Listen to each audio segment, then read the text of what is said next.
கிறிஸ்துவுக்குள் பிரியமான எல்கிபோர் advent ministry நேயர்களே, உங்கள் யாவரையும் மற்றும் ஒரு நல்ல பாடத்தில் சந்திப்பதில் மிகுந்த மகிழ்ச்சி அடைகிறோம். தேவனுடைய கிருபையின் கரங்கள் நம்மோடு கூட இருந்து இந்த காலாண்டு முழுவதும் கர்த்தர் நம்மை பலப்படுத்தி ஆவிக்குரிய ரீதியாய் நிறைய காரியங்களை கற்றுக்கொள்ள கர்த்தர் கிருபை அருளினார்.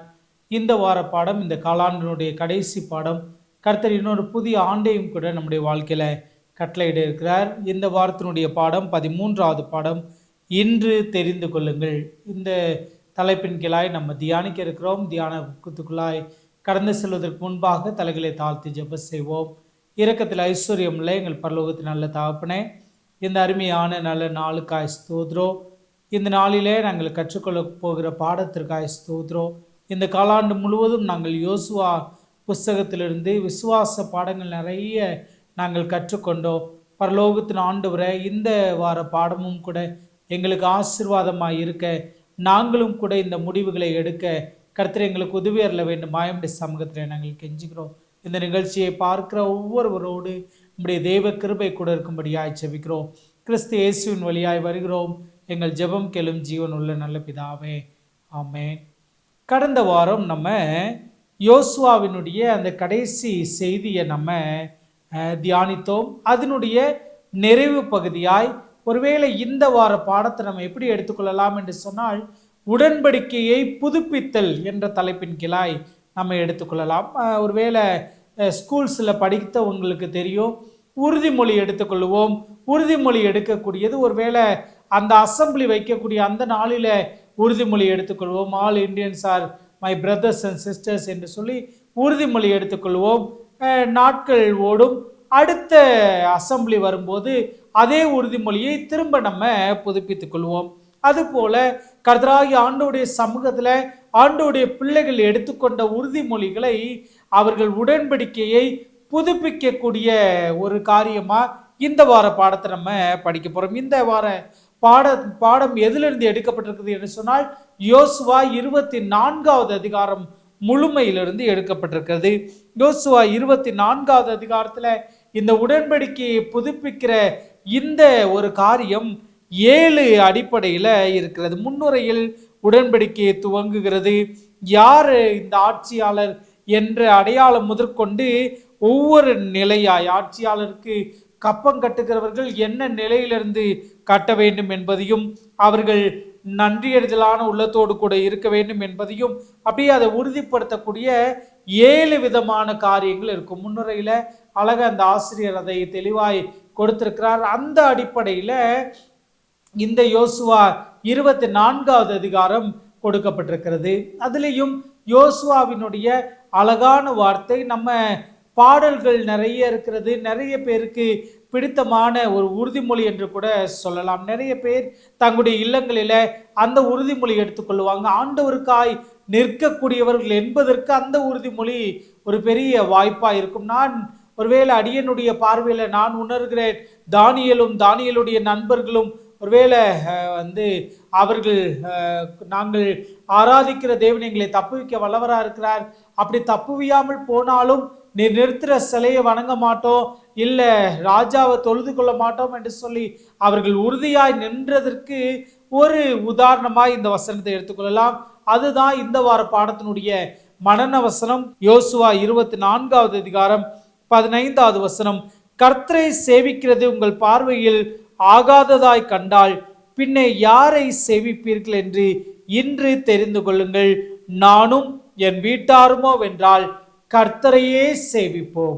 இந்த கர்த்தரையே சேவிப்போம் என்று அந்த உறுதிமொழியை யோசுவா எடுத்து காட்டினதை காண முடிகிறது.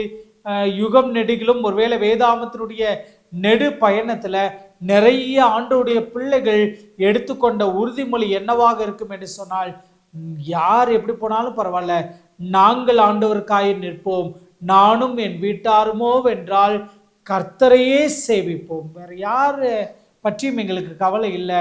யார் ஒருவேளை அவங்க மேலே ஆவிக்குரிய பாரம் கொள்கிறோம், ஆனால் அவர்கள் பின்மாற்றமாக போகிறாங்கன்றதுக்காக நாங்கள் போக மாட்டோம், நாங்கள் உறுதியாய் நானும் என் வீட்டாருமோ வென்றால் கர்த்தரையே சேவிப்போம் என்ற நிலையிலிருந்து இந்த வார பாடத்தை நம்ம துவங்க இருக்கிறோம். ஞாயிற்றுக்கிழமை பாடத்தை திருப்பணும் என்று சொன்னால் நீங்கள் அங்கே இருந்தீர்கள். யோசுவா 24வது அதிகாரம் 1வது வசனம்.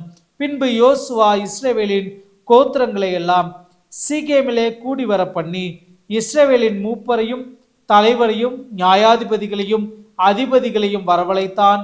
அவர்கள் தேவனுடைய சந்ததியில் வந்து நின்றார்கள். இங்கே என்ன செய்யப்படுகிறது சொன்னால், ஒரு அறைகூவல் ஒன்று விடுக்கப்படுகிறது. இந்த உடன்படிக்கையை புதுப்பிக்கிறதற்கான ஒரு அறைகூவல். யாரெல்லாம் கூப்பிடுறார் என்று சொன்னால், மூப்பர்களையும் தலைவர்களையும் நியாயாதிபதிகளையும் அதிபதிகளையும் வரவழைத்தான். இப்ப ஒரு முதல் நிலை உடன்படிக்கையை புதுப்பிக்கிற நிகழ்ச்சியை நம்ம காண முடிகிறது. சீகேமில் ஆபிரகாம் ஒரு பலிபீடத்தை கட்டுகிறார். ஆபிரகாமினுடைய பலிபீடத்தின் கட்டுதலின் நிகழ்வை ஆதியாகமம் 12வது அதிகாரம் 6-7 வசனங்களை காண முடிகிறது. அங்கே ஆண்டவர் வாக்குத்தத்தம் கொடுத்து, உனக்கு இந்த தேசத்தை உன் சந்ததியை சுதந்திரிக்கும்படியாய் செய்வேன் என்று சொன்னார். அதனுடைய நிறைவாய் இங்கே காண முடிகிறது. சீகேம்ல கூடி வர செய்து அவர்களுக்கு என்ன செய்கிறார் என்று சொன்னால், அவர்களுக்கு இந்த உடன்படிக்கையை புதுப்பிக்கிற காட்சியை காண முடிகிறது. 13வது வசனம் வரைக்கும் இந்த யோசுவா 24வது அதிகாரம் 24வது வசனத்திலிருந்து 13வது வசனம் வரைக்கும் அவர்களுக்கு தெளிவாய் திஷ்டாந்தங்கள் வழியாய் அவர்களுக்கு சொல்லிக் கொடுக்கிறார். அவர்கள் என்னெல்லாம் செய்தார்கள் என்பதை அவர்களுக்கு நினைப்பூட்டுகிறார். இங்கே ஆசிரியர் அழகா அதை பின்கோடிட்டு காட்டுகிறார். கடந்த காலத்தில் செயல்பட்டவர்கள் தேவன்தாம். நான் அழைத்தேன், நான் கொடுத்தேன், நான் அனுப்பினேன், நான் வாதித்தேன், நான் புறப்பட பண்ணினேன், நான் தப்புவித்தேன் என்று தொடர்ந்து சொல்லுகிறார். இப்ப நான் என்று சொல்லி ஆண்டவர் அவர்களுடைய எல்லா நிலைகளையும் சொல்லுகிறார். அவர்களுடைய ஆசீர்வாதமான தருணங்களிலும் தான் இருந்ததை காட்டுகிறார். அவர்களுடைய கடினமான தருணத்துல தான் இருந்ததை காட்டுகிறார். மீறுதல் நிமித்தமாய் அவர்கள் தண்டனை பெற்ற போதும் தான் இருந்ததை என்ன செய்கிறார் என்று சொன்னால் காட்டுகிறார். உபாகமம் 5வது அதிகாரம் 3வது வசனத்தை நம்ம வாசித்தோம் என்று சொன்னால், உபாகமம் 5:3, அந்த உடன்படிக்கையை கர்த்தர் நம்முடைய பிதாக்களுடன் பண்ணாமல் இந்த நாளிலே இங்கே உயிரோடு இருக்கிற நாம் எல்லாரோடும் பண்ணினார். இப்ப இங்கே 2 காரியம் காணப்படுகிறது. உங்களோடு உடன்படிக்கை என்று சொல்லி ஒரு வார்த்தையும் காணப்படுகிறது. அவர்களோடு உடன்படிக்கை என்று சொல்லி காணப்படுகிறது. அவர்கள் என்று சொன்னால், ஒருவேளை மரித்து போன அவர்களுடைய முற்பிதாக்கள் நேரடியாய் அவரை கண்கூடாய் கண்டவர்களுடைய சந்ததி. உங்கள் என்று சொல்லும்போது, நீங்கள் என்று சொல்லும்போது, அது தற்போது உயிரோடு இருக்கக்கூடிய புதிய சந்ததி. புதிய சந்ததியோடும் கூட அவர் உடன்படிக்கை பண்ணுகிறார்.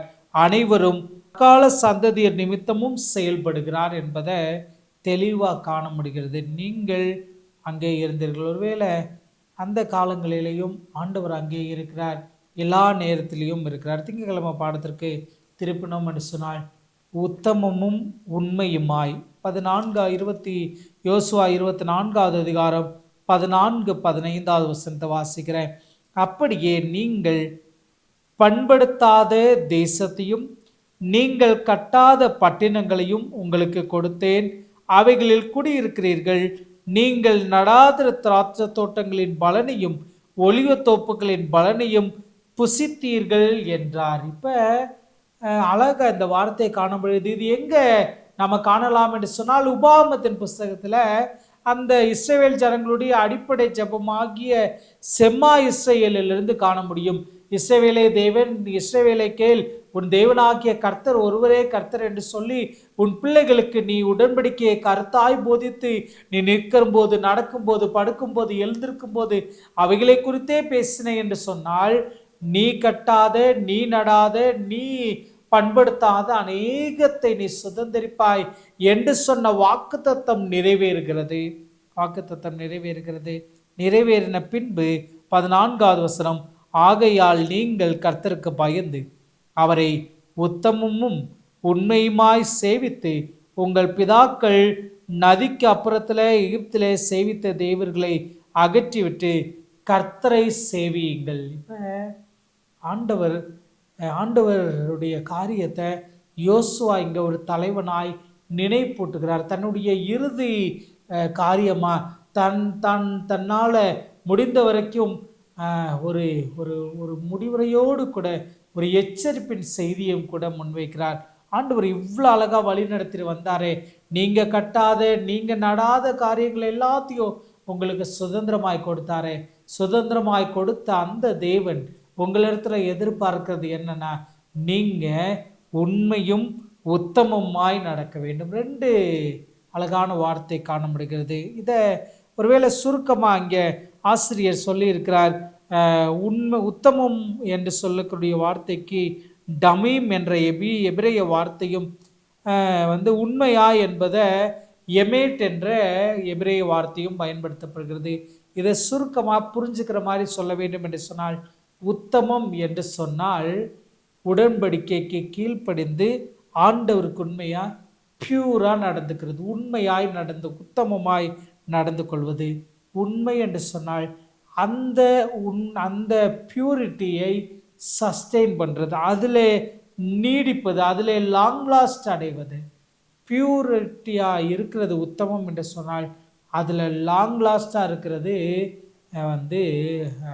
உண்மை என்று சொல்லலாம். அந்த பெற்றுக்கொண்ட சத்தியத்தில் உறுதியாய் நிலைத்திருத்தல் என்று சொல்லலாம். இல்லை பெற்றுக்கொண்ட அந்த சத்தியத்தில் உறுதியாய் ஜீவனே போகிற நிலை ஏற்பட்டாலும் ஆண்டவருக்காய் நிற்கக்கூடியவர்களாய் இருப்பது தான் உத்தமமும் உண்மையுமாய் சேவிப்பது. செவ்வாய்க்கிழமை பாடத்திற்கு நம்மை திருப்பினோம் என்று சொன்னால், சேவிப்பது உங்கள் விருப்பம். இப்போ யோசுவா இந்த மனன வசனத்தில் கூட நம்ம பார்த்தோம். யோசுவாவும் சரி ஆண்டவரும் சரி சில நேரங்களில் கடினப்பட்டு நம்முடைய நிலைமைகளை மாற்றி அமைத்து நம்மளை ஒரு என்ன சொல்லணும்னா நெருக்கடியான சூழ்நிலையில் கொண்டு வந்து ஆண்டவருக்கு பயப்பட வேண்டும் என்று சொல்லலை. ஒரு சுயாதீனத்தை கொடுக்கிறார்.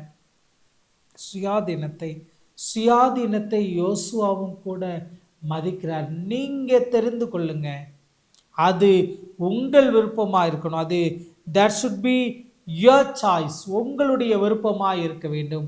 யோசுவா 24வது அதிகாரம் 15வது வசனத்தை நம்ம வாசித்தோம் என்று சொன்னால், கர்த்தரை சேவிக்கிறது உங்கள் பார்வைக்கு ஆகாததாய் கண்டால் பின்ன யாரை சேவிப்பீர்கள் என்று இன்று தெரிந்து கொள்ளுங்கள்.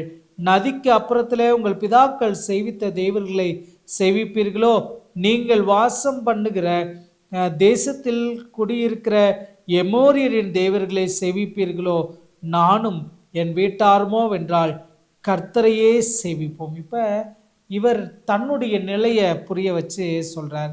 16வது வசனத்திலிருந்து 18வது வசனத்து வரைக்கும் வாசித்தோம்னா, அப்பொழுது ஜனங்கள் பிரதியுத்தரமாக, வேறே தேவர்களை சேவிக்கும்படி கர்த்தரை விட்டு விலகுகிற காரியம் எங்களுக்கு தூரமாக இருப்பதாக, நம்மையும் நம்முடைய பிதாக்களையும் அடிமைத்தன வீடாக்கிய எகிப்து தேசத்திலிருந்து புறப்பட பண்ணி நம்முடைய கண்களுக்கு முன்பாக பெரிய அடையாளங்களை செய்து நாம் நடந்த எல்லா வழிகளிலும் நாம் கடந்து வந்த எல்லா ஜாதிகளுக்குள்ளும் நம்மை காப்பாற்றினவர் நம்முடைய தேவனாகிய கர்த்தர் தாமே. தேசத்தில் குடியிருக்கிற எமோரியர் முதலான சகல ஜனங்களையும் கர்த்தர் நமக்கு முன்பாக துரத்தினாரே. ஆகையால் நாங்கள் கர்த்தரை சேவிப்போம், அவரே நம்முடைய தேவன் என்றார்கள். இப்போ ஒரு மனமாக ஒரு உறுதிமொழியை அவர்கள் அந்த உடன்படிக்கையினுடைய புதுப்பித்தலை அவர்களும் செய்கிறார்கள். நாங்கள் இதெல்லாம் எங்கள் மனசில் வச்சுருக்கிறோம், இதெல்லாம் எங்களுக்கு புரிஞ்சிருக்குது, நாங்களும் அவரை தானே சேவிப்போம், கர்த்தரையே நாங்களோ சேவிப்போம் என்று சொல்லி அவர்கள் ஒரு உறுதிமொழியை சொல்கிறார். அதற்கு பதிலடியாக யோசுவா ஒரு காரியத்தை சொல்கிறார். 19 முதல் 21 வரைக்கும் வாசிக்க போகிறோம். யோசுவா ஜனங்களை நோக்கி, நீங்கள் கர்த்தரை சேவிக்க மாட்டீர்கள், அவர் பரிசுத்தமுள்ள தேவன், அவர் எரிச்சல் உள்ள தேவன், உங்கள் மீறுதல்களையும் உங்கள் பாவங்களையும் மன்னியார். கர்த்தர் உங்களுக்கு நன்மை செய்திருக்க நீங்கள் கர்த்தரை விட்டு அந்நிய தேவர்களை சேவித்தால் அவர் திரும்பி உங்களுக்கு தீமை செய்து உங்களை நிர்மூலமாக்குவார் என்றான். ஜனங்கள் யோசுவாவை நோக்கி, அப்படியல்ல, நாங்கள் கர்த்தரையே சேவிப்போம் என்றார்கள். இதற்கு பதில் மொழியாக யோசுவா அழகா அவங்களுக்கு ஒரு காரியத்தை சொல்கிறாரு. இல்லை இல்லை, நீங்கள் இப்படி தான் சொல்லுவீங்க, ஆனால் நீங்கள் செய்ய மாட்டீங்க என்று சொல்லி சொல்கிறார். கடந்த வாரத்தில் கூட நம்ம அதை குறித்து கடந்த வார பாடத்தில் நம்ம படித்தோமே. நியாயாதிபதிகள் 2வது போன வார பாடத்தினுடைய வியாழக்கிழமை பாடத்தில் இருக்குது. நியாயாதிபதிகள் 2வது அதிகாரம் 2, 7, 11, 3வது அதிகாரம் 7வது வசனம், 12வது வசனம், 4வது அதிகாரம் 1வது வசனம், இதில் எல்லாம் பார்த்தீங்கன்னா அவர்கள் பின்மாற்றமாக போயிடுவாங்க. ஆனால் எச்சரிப்பு, உடன்படிக்கை செய்ய சொல்லி அவர்களுக்கு யோசுவா திரும்ப நினைப்பூட்டுகிறார். அந்த ஆசிரியர் அழகா ஒரு கொட்டேஷன் கொடுத்திருக்கிறார். பாவ மன்னிப்பு மனுக்குலத்தின் பிரிக்க முடியாத உரிமை அல்ல, மாறாக தேவ கிருபையின் அற்புதம். பாவ மன்னிப்பை நம்ம பெறணும். பாவ மன்னிப்பை பெறுவது என்பது மனுக்குலத்தை விட்டு பிரியாததாக இருக்குது என்று சொல்லி அல்ல, அது தேவனுடைய கிருபையாய் இருந்து கொண்டிருக்கிறது. புதன்கிழமை பாடம் விக்கிரக ஆராதனையின் ஆபத்துக்கள். யோசுவா 24வது அதிகாரம் 22வது வசனத்திலிருந்து 24வது வசனம் வரைக்கும் வாசித்தோம் என்று சொன்னால், அப்பொழுது யோசுவா ஜனங்களை நோக்கி, கர்த்தரை சேவிக்கும்படி நீங்கள் அவரை தெரிந்து கொண்டதற்கு நீங்களே உங்களுக்கு சாட்சிகள் என்றான். அதற்கு அவர்கள், நாங்களே சாட்சிகள் என்றார்கள். அப்பொழுது அவன், அப்படியானால் இப்பொழுதும் உங்கள் நடுவிலே இருக்கிற அந்நிய தேவர்களை அகற்றிவிட்டு உங்கள் இருதயத்தில் இஸ்ரவேலின் தேவனாகிய கர்த்தருக்கு நேராய் திருப்புங்கள் என்றான். அப்பொழுது ஜனங்கள் யோசுவாவை நோக்கி, நம்முடைய தேவனாகிய கர்த்தரையே சேவித்து அவர் சத்தத்திற்கே கீழ்ப்படிவோம் என்றார்கள். இப்போ யோசுவா சொன்ன ஒரு காரியம் ஒரு நமக்கு ஒரு சங்கடமாய் இருக்கலாம். இல்லை ஒருவேளை அவருடைய தலைவன் என்ற நிலையிலிருந்து அவர் தெளிவாக சொல்லக்கூடிய ஒரு காட்சியை காண முடிகிறது. அப்போனா உங்கள் விக்கிரகங்களெல்லாம் உங்களிடத்திலிருந்து எடுத்து போடுங்கன்னு சொல்கிறாரு. ஒருவேளை இதே வார்த்தை பரம கானானை நோக்கி கடந்து போகக்கூடிய நமக்கும் வந்து நிற்கிறது. நாமும் கூட ஒருவேளை வீட்டில் உருவங்கள், வீட்டில் சிலைகள் வச்சில்ல, அந்த சிலைகளை தொழுது கொண்டு இல்லை, ஆனால் சில நேரம் ஆண்டவருக்கு பிரியமில்லாத நம்முடைய பழக்க வழக்கங்கள் வழியாக நாம் விரும்பக்கூடிய காரியங்கள் நமக்கு ஒருவேளை ஆண்டவருடைய அன்பை விட நமக்கு அதிகமாக அன்பு செலுத்துகிற மாதிரி ஏதோ ஒரு விக்கிரகங்களை நம்ம உருவாக்கி கொண்டிருக்கிறோமா? நான் நேசிக்கக்கூடிய, நான் விரும்பக்கூடிய ஒரு நபருக்காய் என்னுடைய தெய்வத்தை நான் விட்டு கொடுக்குறேனா? இல்லை என்னுடைய நம்பிக்கையை நான் விட்டு கொடுக்குறேனா? என்னுடைய விசுவாசத்தை நான் விட்டு கொடுக்குறேனா? கொஞ்ச நேரம் தானே அவங்களுக்காக. இல்லை இதை செய்யாமல் இருந்தால் ஏதாவது அவங்க நினச்சிக்குவாங்களே. ஒருவேளை நீங்களும் நானும் அது போல் இருந்து கொண்டிருக்கிறோமா? இங்கே அழகாக நிறைய உதாரணங்கள் சொல்லப்பட்டிருக்கிறது. இந்த இந்த திரும்பு என்று சொல்லக்கூடிய இந்த வார்த்தைக்கு நட்ரா என்ற எபிரேய வார்த்தை பயன்படுத்தப்படுகிறது. இதற்கு கரெக்டாக சொல்ல வேண்டும் என்று சொன்னால் ஒரு யூட்டர்ன் எடுக்கக்கூடிய ஒரு திருப்பம், ரைட் அபவுட் டர்ன் என்று சொல்லுவாங்க. மனம் திரும்பக்கூடிய ஒரு நிலை, மனம் திரும்ப வேண்டும். ஒருவேளை இந்த கெட்ட குமாரன் கதையில் காணக்கூடிய அந்த குமாரனை போல தான் சென்று கொண்டிருந்த வழி தவறு என்று புரிந்து கொண்டு மனம் திரும்பி அதற்கு மாறாக தகப்பனுடைய சமூகத்துக்கு ஓடி வருவது. ஒருவேளை நீங்களும் நானும் நம்முடைய பண ஆசைகள் விக்கிரக ஆராதனையாக வளர்ந்து கொண்டிருக்கிறதா? நம்ம டிவைசஸோடு பயன்படுத்தக்கூடிய நேரம் விக்கிரகமாய் உருவகம் எடுத்து கொண்டிருக்கிறதா? இல்லை நான் நேசிக்கக்கூடிய ஒரு மகன் இல்லை மகள் எனக்கு விக்கிரகமாக அவங்க இல்லாமல் அவங்களுக்காக நான் கடவுளையே தூக்கி போடுற நிலைமை எனக்கு ஏற்படுற மாதிரி நானும் வாழ்ந்து கொண்டிருக்கிறோமா? சிந்தித்து பார்ப்போம். வியாழக்கிழமை பாடம் சிறப்பாக முடித்தல். ரொம்ப அழகா இந்த யோசுவாவினுடைய இந்த வாழ்க்கை அப்படியே முடிகிறது. தலைவனாய் ஆண்டவர் அவருடைய கையில் கொடுக்கப்பட்ட அந்த பொறுப்பு. ஒருவேளை மோசே ஒரு ரொம்ப முக்கியமான தலைவனாய் இருந்து யோசுவா கரங்களில் அந்த மோசையினுடைய காரியம் கரங்களில் கொடுக்கப்பட்டு வாலிபனா, யுத்த வீரனா, ஆனால் பொறுமையோடு நிதானத்தோடு ஆண்டவருக்காய் அந்த ஓட்டத்தை ஓடி முடிக்கிறார்.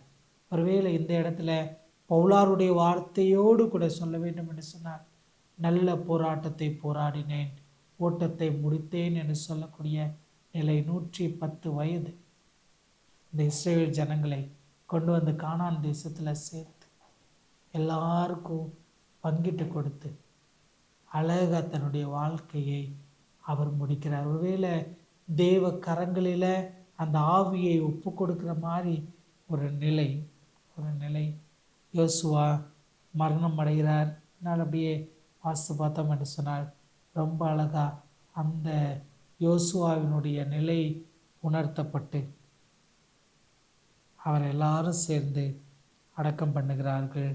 யோசுவா 31வது வசனம் வாசிக்கிறேன்.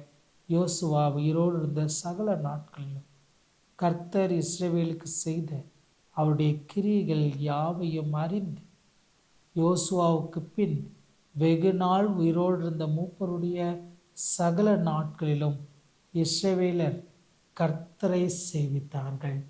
இந்த இடத்தை நான் காட்ட வேண்டும் என்று சொல்லி ஆசைப்படுகிறேன்னா, ஒரு ரோல் மாடலாக அவனுடைய வாழ்க்கையில் அவன் வாழ்ந்த வாழ்க்கை இஸ்ரவேல் ஜனங்கள் ஆண்டவர்விட்டு பிரியாமல் வெகு நாட்கள் இருப்பதற்கு ஒரு சாட்சியாய், ஒரு உதாரண புருஷராய் யோசுவாவை காண முடிந்தது. நீங்களும் நானும் நம்முடைய குடும்பங்களுக்கு ஒரு உதாரண புருஷர்களாய் நின்று கொண்டிருக்கிறோமா? நம்மளுடைய பழக்க வழக்கங்கள், நம்முடைய கிரியைகள் நமக்கு ஒருவேளை நம்முடைய குடும்பங்களை ஆண்டவருடைய சமூகத்தில் இன்னும் சேர்க்கிறதற்கு ஒரு பெரிய படிநிலையாய் இருந்து கொண்டிருக்கிறதா என்பதை நிதானித்து பார்ப்போம். இந்த காலாண்டு முழுவதும் யோசுவா புஸ்தகத்திலிருந்து நிறைய விசுவாச பாடங்களை நம்ம கற்றுக்கொண்டோம். கர்த்தர் வழி நடத்தினார். இன்றைக்கும் ஒருவேளை நீங்கள் அப்படிப்பட்டதான நிலையில் இருந்து கொண்டிருக்கிறீங்களா? அது யோர்தானையும் கடந்து எரிகோ கோட்டையை உடைத்து எமோரியர்கள் எல்லாரையும் விலக்கி போட்டு, அந்நிய தெய்வங்களை விலக்கி போட்டு, உங்களுக்காய் பிரித்து கொடுக்கப்பட்ட தேசத்தையும் பிரித்து கொடுக்கிறதற்கு யோசுவாவாக கர்த்தராகிய இயேசு கிறிஸ்துவானவர் உங்களோடு கூட வருகிறாரே. ஒருவேளை இயேசு கிறிஸ்துவனுடைய பெயரில் வேதாகமத்தில் ஒரு புஸ்தகம் என்று சொன்னால் அது யோசுவா புஸ்தகம் மாத்திரமே. யோசுவா என்று சொன்னால் இயேசு என்ற அர்த்தம். அவருடைய பேரில் வைக்கப்பட்ட இந்த புஸ்தகம், அவருடைய பேரில் இந்த காலாண்டு முழுவதும் படித்தோம். கர்த்தராகிய இயேசு கிறிஸ்துவானவர் நம்மோடு கூட பிரயாணிக்கிறார். ஒரு புதிய காலாண்டுக்குள்ளாய் நம்ம அடியெடுத்து வைக்க போகிறோம். அந்த புதிய காலாண்டு 2 அழகான புஸ்தகங்களை இணைக்கக்கூடிய இணைந்த ஒரு காலாண்டாக இருக்கிறது. பிலிப்பியர் மற்றும் கொலோசியர் புஸ்தகங்களிலிருந்து நம்ம இயேசு கிறிஸ்துவை குறித்தும் பவுலாருடைய ஊழியத்தை குறித்தும் இயேசு கிறிஸ்து பரலோகத்திற்கும் பூமிக்கும் இணைப்பாக இருக்கக்கூடிய காரியங்கள் எல்லாம் புதிய காலாண்டில் நம்ம படிக்க போகிறோம். கர்த்தர் கிருபையாய் நம்மை வழிநடத்த வேண்டும். தொடர்ந்து எங்களோடு கூட இணைங்க. தலைகளை தாழ்த்தி ஒரு ஜெபத்தோடு கூட இந்த பாடத்தை நம்ம நிறைவு செய்யலாம்.